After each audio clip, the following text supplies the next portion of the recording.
I knew this would be rare, so it was a great question. Someone asked about his other passions, and the first time that that Brian introduced me to Skip, we went to his office, and passion is a good description of this interest.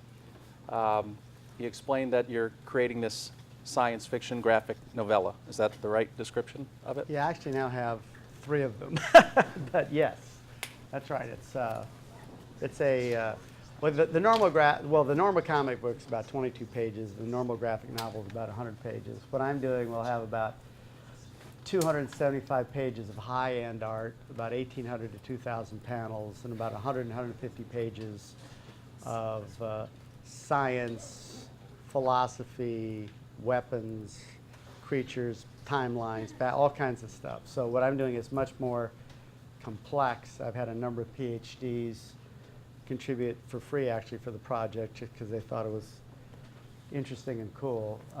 So what I'm trying to do is something different. I'm trying to rethink that medium. I have a whole, well, I'll leave you with kind of my view of the media business. There was a book called The Long Tail Theory, which probably you guys have read, or those of you who are in showbiz. And the theory of the book was written by the editor of Wired, and the theory of the book was that because of the proliferation of choices, people are going to be more discriminating about what they consume. And therefore, the top will come down, the middle will come down, but the bottom will get deeper and wider. And so all these niches will grow, and so you can make more money in these smaller businesses. And I was at a big media conference, and I was on a panel with a bunch of studio executives, all of whom had espoused that theory. And I said, why have a different theory? My theory is the opposite of that. My theory is that and you can all look into your heart and soul, tell me if I'm right or wrong. My theory is that with the proliferative choices, people are less discriminating. They tend to do in great masses what their friends tell them. So if you have a hardcore audience for something, they will drive success, and success will be bigger, that could be bigger than ever before. So you can have an Avatar, you can have an American Idol, you can have a video game, whether it's Angry Birds or something else. But the middle will come down and the bottom will be crushed. Not to say you can't succeed at each sector, but as a sector, it'll be much more difficult to succeed. So I think you have to do things like when I was doing this graphic comic, I want to do something that people hadn't done before. It was more immersive, better 3G art. The iPad version will have all kinds of bells and whistles and interactive segments to it.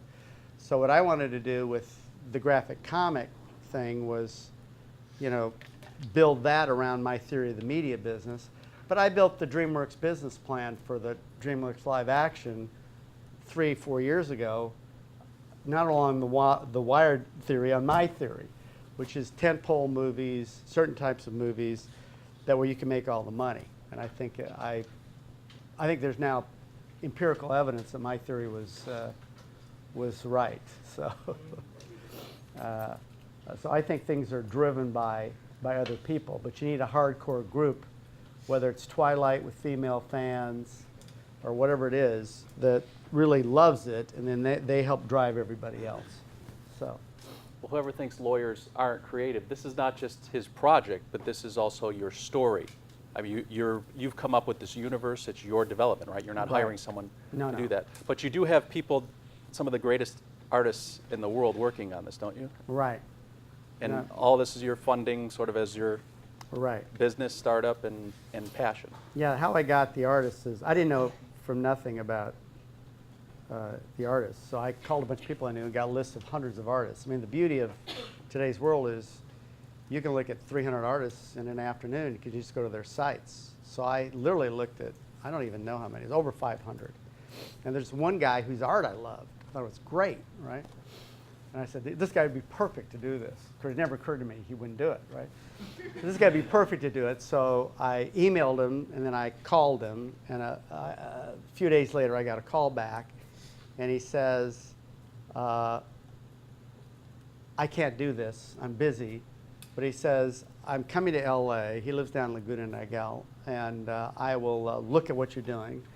And then I'll help you find an artist to do it. And basically what he was doing, he told me later, was trying to get some of his out-of-work buddies employment.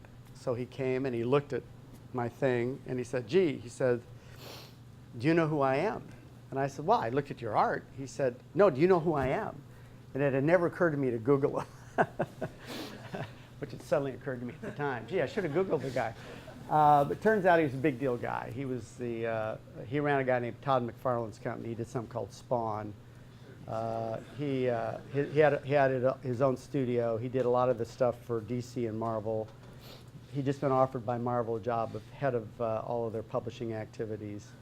And he said, you know, if I do this, I've got to turn down Marvel. I could probably still do the other one, but I have to turn them down. He says, I got to think about it. Long story short is, he ended up doing it, and he ended up quitting Spawn, and now he's just doing this and the other stuff together. So